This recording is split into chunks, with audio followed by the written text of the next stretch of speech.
Hey guys, as you guys can see, I have a little studio set up now. I'm really excited about this just because there's plants all over the place. If you're not subscribed already, please hit that button and subscribe. I want to thank you guys so much. I finally hit my very first goal of getting 100 subscribers. I now get to have a custom YouTube channel name, NotesByNiba, as usual. Let's just go ahead and jump into my next video. I'm super excited about it because it combines all these different parts about my personality, being Indian, body art, science, plants, always plants, Henna 101 with Niba.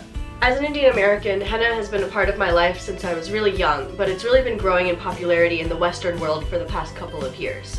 You can use it on your nails, you can use it on your hands, you can use it on your feet, and you can use it on your hair too. So as per usual, I'm really excited about this because there's plants involved. They're just so cute. Love them so much. Henna comes from the green leaves of a tiny little tree, Lawsonia inermis. This tree grows in really warm parts of the world, Northern Africa and India and Pakistan. The oldest mention of henna is in a little tablet that dates back to 2100 BC, which is 4,000 years ago. It's traditionally mostly used for women's special occasions and for weddings and things like that. As every Indian growing up in America knows, we pretty much get our henna from Indian grocery stores. That is a great pose. 1, 2. Thank you. Can I also get a samosa? Yeah, sure.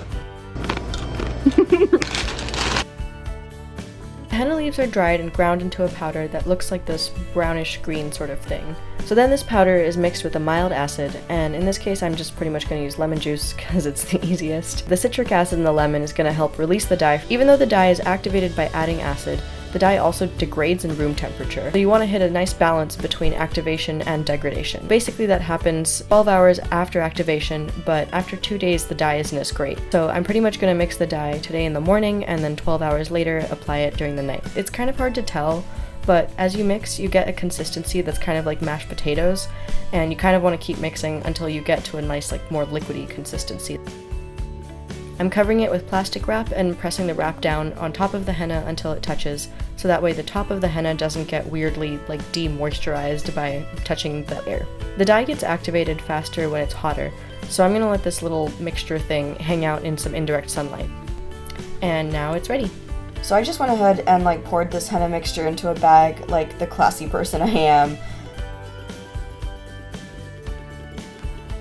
That powder also comes in these cone forms. So just to show you guys a comparison of henna versus cone henna, I'm gonna go ahead and just squeeze it on this.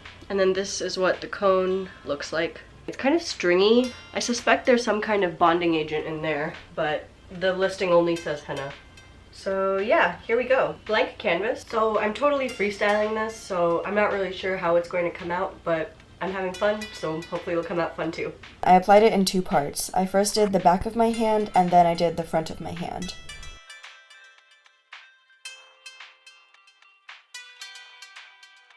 So do you remember how that plant that this is made from is called Lawsonia inermis? Well, that's basically because the dye that's actually responsible for making all of this color is called lawsone. It's also called natural orange 6. It's also called 2-hydroxy-1,4-naphthoquinone. Anything can have a really fancy sounding science name. Just because something has a name that you can't pronounce doesn't mean that it's good or that it's bad.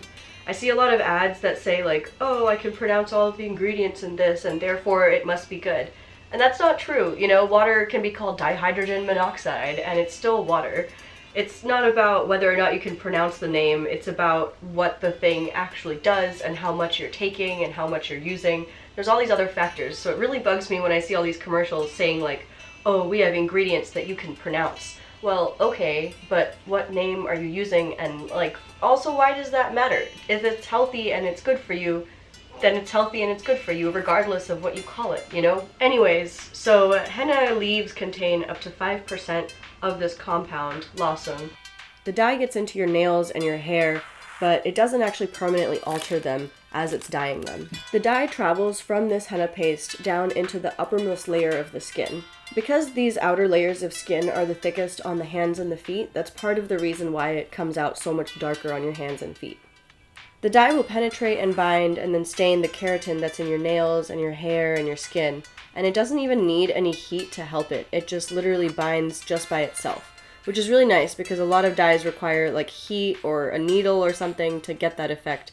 Most of the lawsone dye stays in the outermost layer of the skin, but about 1% of it will be able to penetrate down into the living layers of the skin, but there's no reason to worry because it gets picked up by your blood and carried out in your urine, and you basically just flush it out when you pee the next time. Even though you only have to leave it on your hands for a little while, the molecule lawson is too large to be able to easily penetrate hair strands, so if you're going to use this to dye your hair, you have to leave it on for a really long time. One of the big things I really wanted to learn when I was figuring out how henna works is what exactly affects the color that you get, and I basically found out that there's a bunch of different factors, stress, hormones, temperature, etc., that all affect the color that you're going to get. You basically just want to leave it on for as long as you can, and also try and use fresh henna paste. Henna reduces dandruff, it kills head lice, it kills ringworm, and it also helps with fungal infections. And it also can act as a sunscreen.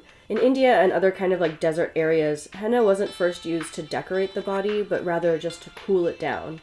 On the skin, henna can also relieve pain and it acts as an anti-inflammatory. Bonus, if you use henna on your feet, it helps with fungal infections like athlete's foot. There's a whole bunch of articles I found that talk about the different ways that henna can be used and the different benefits of it. I'm going to go ahead and just link them in the description below. The biggest problem that I've seen, and unfortunately has affected a lot of people, is so-called black henna. Henna doesn't dye black. It dyes an orange kind of reddish color. So if you see anything that's saying like black henna, white henna, it's not henna. Black henna in particular contains a toxin known as PPD, which can seep into your body and cause a lot of issues. And some people have also gotten allergic reactions and they've had to go to the hospital because of how bad it is. So henna itself is not at all dangerous. The real danger comes from things that aren't henna being sold and marketed as being henna. You want to be really careful that when you're putting henna on, you know that it's actually henna and you know that there's nothing else in it. True henna is a red dye, so anything that's claiming to be any other color and is henna is not henna. Recently there's also been this trend of people giving themselves henna freckles across their face. That doesn't always go as the person would like it to go, so I would kind of avoid putting it on your face if you can, even though you can technically use it anywhere on your body. The cool thing about henna is that even though the dye is penetrating my skin, when it goes in, it doesn't spread the way that ink would spread on like blotter paper, for example, and it just stays in one place. Which means that the exact spaces that I am putting this paste onto my hands are exactly where the dye is going to dye my hands. Definitely messed up on this finger, and I just don't like the way the pattern is coming out, so I'm just going to try and redo it. But you can already tell that the finger is kind of yellow and kind of orange, and it's already starting to get dyed.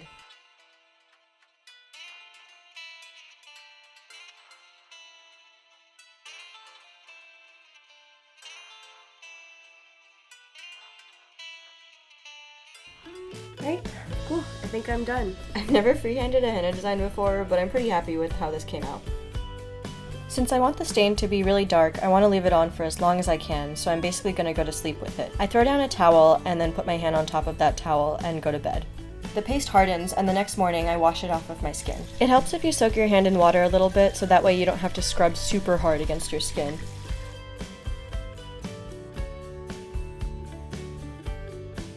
I hope you guys enjoyed this video. I gotta say, I really enjoyed making it. So on that note, I'll see you guys next time.